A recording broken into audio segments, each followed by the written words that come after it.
Section 1000 Commercial or Industrial Service from PADMOUNT Transformers. 1001 General. This type of service typically consists of underground primary voltage cables connected to the electric distribution system and installed in concrete encased conduit to CPS Energy-owned three-phase PADMOUNT transformer located on customer premises.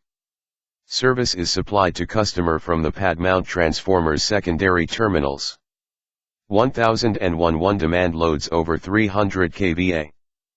A standard PADMOUNT transformer installation is intended for a commercial or industrial customer, or group of such customers, whose demand load exceeds 300 kVA.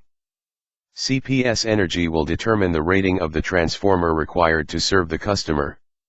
1001 2 Demand loads 300 kVA and under. Where customer demand load is 300 kVA or less, and a PADMOUNT transformer is requested, the customer will be required to pay the cost difference from that of an overhead transformer bank which could serve their load. 1001 3 CPS Energy Job Sketch. A customer desiring service from a PADMOUNT transformer shall make arrangements for it with a CPS Energy customer service representative. When all requirements have been met, CPS Energy will issue a detailed construction sketch to customer for the construction of the transformer slab and associated duct bank. 1002 Standard installation. A standard installation for service from a PADMOUNT transformer will typically consist of the following. 1002 1 Primary voltage cable. A. From overhead distribution circuits.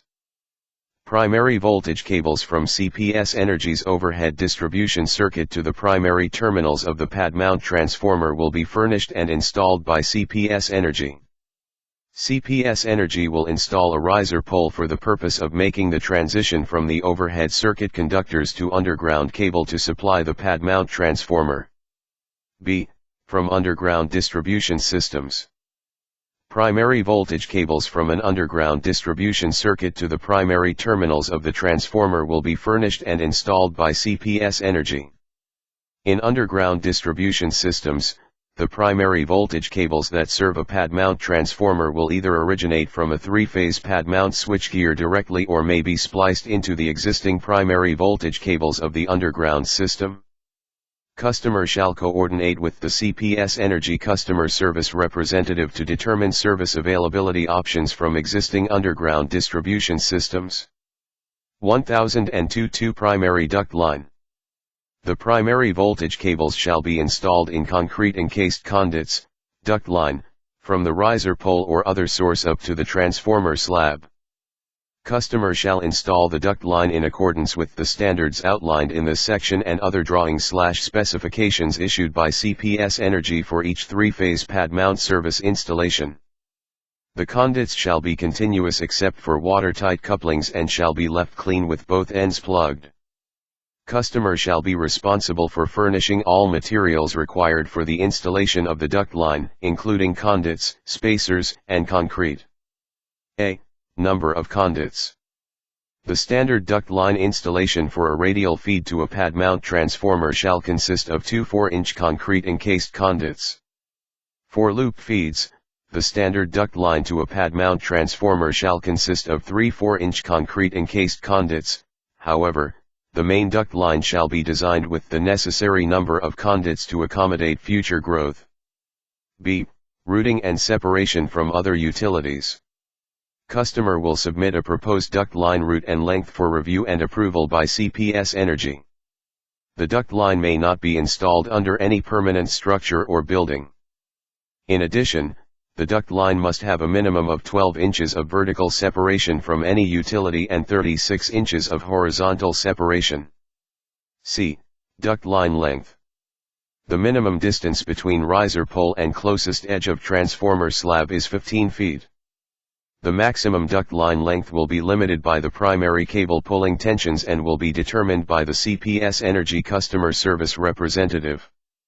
If a proposed duct line length would result in the maximum allowable cable pulling tensions being exceeded, then the duct line length will have to be reduced, or one or more customer furnished manholes will be required.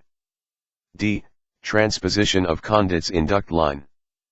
In cases where 3 4-inch conduits are installed, 2 of the conduits in the duct line may need to be transposed in order to establish standard phasing at the transformer.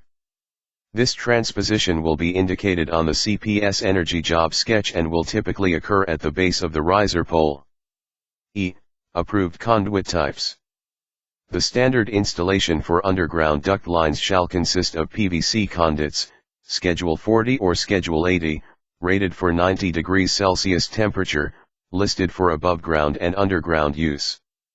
The elbows at the riser pole shall be Schedule 80 and they shall be equipped with unthreaded PVC female adapters. CPS Energy may require that rigid metal conduit, RMC, or intermediate metal conduit, IMC, elbows be installed by the customer at the riser pole. Installation. A typical duct line installation shall consist of PVC conduits arranged horizontally in a trench with conduit spacers every 4 feet and totally encased in 3 inches of 2000 psip gravel concrete on all sides. Concrete surfaces above the duct line do not serve for this protection. In addition, duct line installations shall meet the provisions below. 1. Trench shall be of adequate depth and width to accommodate the specified duct line dimensions while maintaining a minimum of 30 inches of cover from final grade on private property and a minimum of 36 inches of cover in public right-of-way. 2. Conduits shall be staked down every 5 to 7 feet to prevent them from floating. 3. All joints and couplings shall be watertight and where applicable, duct lines shall drain to manholes. 4. The elbows at the riser pole and transformer slab shall be encased in concrete to the finished grade and slab, respectively. 5. All conduits shall be left clean with both ends appropriately plugged in preparation for cable pulling. Customer shall provide a pull string in conduit, S. 6. Customer shall align duct line and elbows with the CPS Energy conduit bracket at riser pole and connect the customer conduits to the CPS Energy riser conduits. Note: typically, CPS Energy will install the riser pole prior to the installation of customer's duct line to allow for proper alignment and coupling to CPS Energy's riser conduits. To facilitate the alignment, CPS Energy will install a conduit bracket on its pole 2 feet from finished grade, plus install a temporary 2-foot length of PVC conduits. Customer shall not disturb the CPS Energy riser conduits except as necessary to align their conduit elbows to the CPS Energy conduits. Customer shall not alter the position of the conduit brackets on the pole. Backfill provisions. Materials used to backfill a duct line trench shall be clean and free of sharp objects.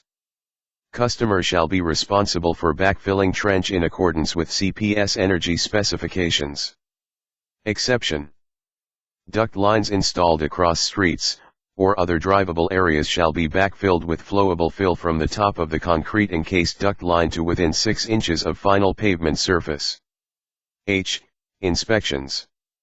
2 inspections are required for concrete encased duct lines. A CPS Energy inspector shall inspect and approve all primary duct lines and manholes before the conduits within the underground duct line are encased in concrete, and a second inspection is required before the trench is backfilled.